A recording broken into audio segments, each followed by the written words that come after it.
Leonardo da Vinci's Mona Lisa is probably one of the most iconic pieces of art in history. It is said that her eyes follow you wherever you go in the room. This work of art, along with thousands of others, rests in the Louvre in Paris, France. I was fortunate enough to be able to see Mona Lisa in person during a family trip over spring break in 2016.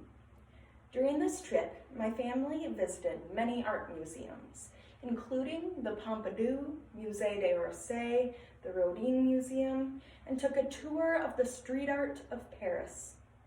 This trip occurred during the same year as my first art class.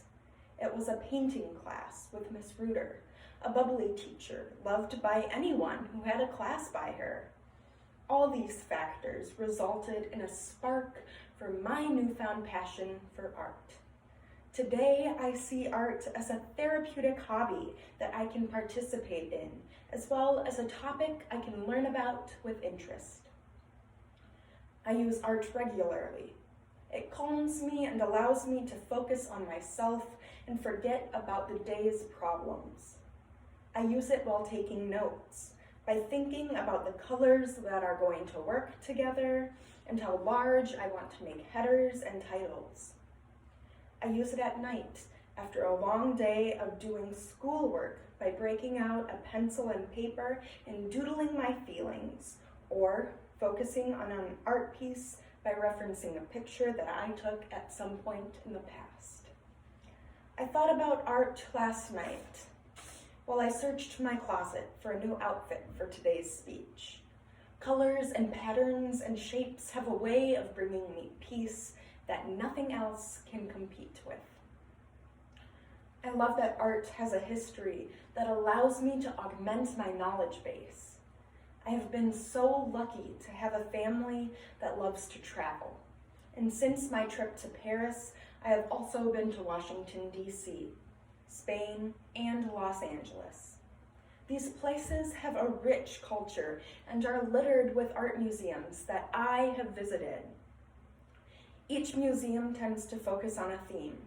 For example, the National Portrait Gallery has portraits of important people and portraits made by important people. This allowed me to learn about historical figures and what they have contributed to our country. The Dalí Museum in Spain gave me insight on the wondrous mind of Salvador Dalí, a surrealist artist from the 1900s that reached his peak during the rise of fascism in Spain under the rule of Francisco Franco.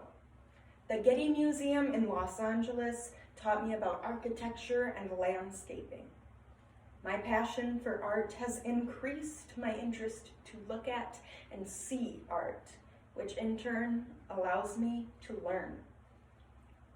Whether it was Mona Lisa's gaze that put me in an art-loving trance, or my art teacher's energy that radiated off of her as if she were a space heater that resulted in my newfound passion for art, doesn't matter. Having something that drives me to get better and work hard, as well as something that makes me feel good and at peace, is really what's important. Because art is what gives me this drive, this good feeling. I will never forget the family trip that changed my life.